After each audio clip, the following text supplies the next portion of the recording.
こんにちは。清水社と第二会計の株式会社の皆様、おかげでいらっしゃいました。ラジラジは会議です。これからラジラジの組み方の手続き報告をします。次回はウィリアムです。ウィリアムと言ってください。チャンスにチャンです。ちゃんと言ってください。よろしくお願いします。友達の修了式を楽しく参加しました。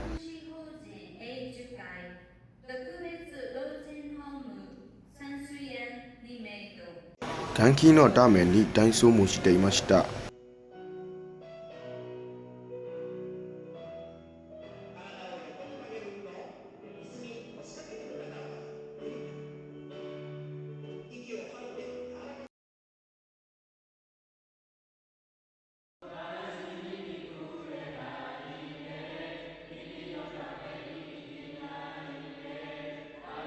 プ先生の誕生日を友達と一緒に楽しく参加しました。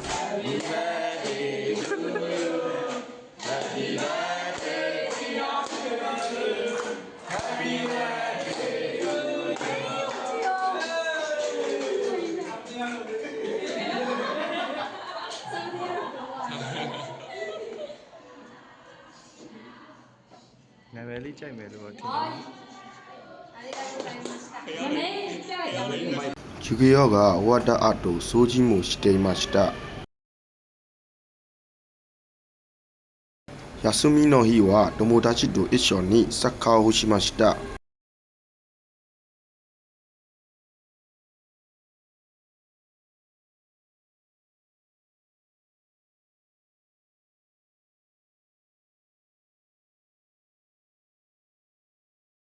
日本はどうですか？山は今暑いです。皆さん